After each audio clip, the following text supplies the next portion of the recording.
ایسے ایسے شاعر آگے ہیں میدان میں کہ جن کو اسلوب کا علم نہیں ہے۔ میں پچھلے دن ایک شعر سن رہا تھا، میں نے پہلے بھی اس پہ بات کی ہے،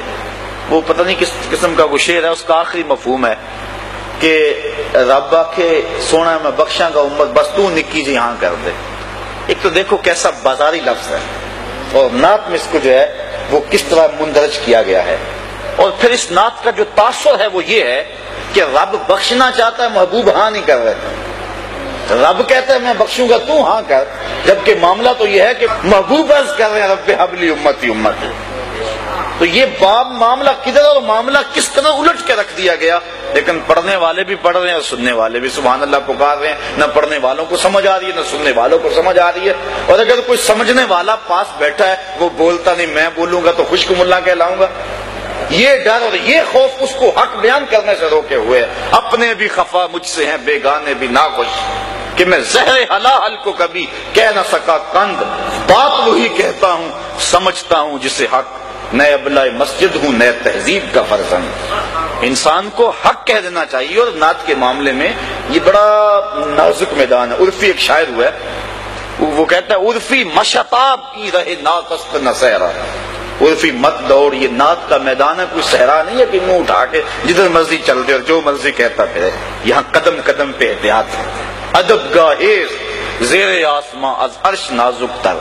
نفس گم کردہ می آئد جنید و با یزیدی جا۔ یہ تو وہ بارگاہ ہے کہ با یزید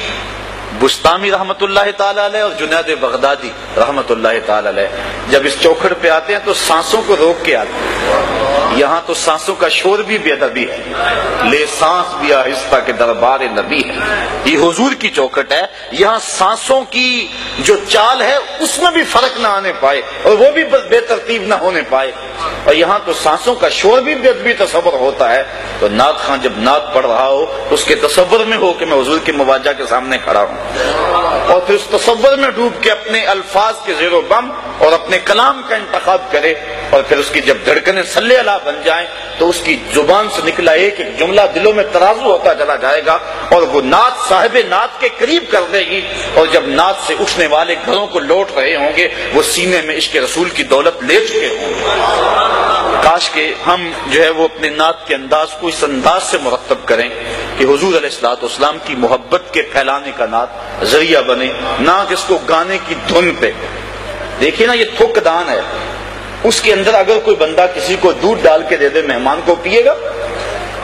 بھائی میں نے دھویا 100 مرتبہ دھویا اور پھر دیا نہیں، اس کی وجہ کس لیے ہو چکی ہے؟ یا لوٹے میں کوئی دودھ ڈال کے کسی کو دے دے وہ پیے گا؟ جی لوٹا پاک ابھی بازار سے خرید کے لایا ہوں، لیکن نہیں، لوٹے کی وجہ کسی اور مقصد کے لیے، تھک دان کی وجہ کسی اور مقصد کے لیے، اس میں اب دودھ نہیں پیا جا سکتا۔ جو طرز متبذل ہوگی ہے کسی گانے کے لیے، اللہ کے نبی کی نعت کا تقدس یہ ہے کہ اس طرز میں پھر نعت نہ پڑی جائے۔ یہ بات ذہن میں رکھیں۔ اور دوسری بات یہ ہوتی ہے کہ جب اس متبذل طرز میں جب نعت پڑی جا رہی ہوتی ہے تو کچھ لوگوں کے اندر گانا چل رہا ہوتا ہے، باہر نعت چل رہی ہوتی ہے، تو یہ نعت کی حرمت کے خلاف ہے، نعت کی عزت اور نعت کے وقار کے خلاف ہے کہ نعت پڑھتے ہوئے جو ہے وہ انسان کی جو ہے سوچ اور فکر کہیں اور گئی ہو، نعت پڑھتے ہوئے نظر گنبد خضرا کی طرف ہونی چاہیے۔ تو اس بات کا ذرا جو ہے وہ ہمارے معاشرے میں اس کی بہت ضرورت ہے، اور میں پہلے عرض کر چکا ہوں اقبال کے لہجے میں، اپنے بھی خفا مجھ سے بڑے لوگ ناراض ہو جاتے ہیں، اپنے بھی اور بیگانے بھی، لیکن اس سے غرض نہیں ہے، اس سے غرض نہیں ہے کہ کون ناراض ہوتا ہے، گنبد خضرا کا مکین ناراض نہ ہو تو حضور خوش ہو جائیں۔ وہ کیا کہا تھا کہ میں کھو جاؤں حشر کی بھیڑ میں تو آپ فرمائیں،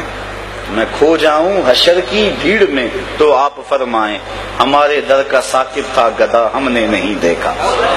ہمارے در کا ثاقب تھا گدا ہم نے نہیں دیکھا۔ تو کاش کہ وہ حضور علیہ السلام پہچان لیں اور حضور کی شفاعت بندے کو نصیب ہو جائے۔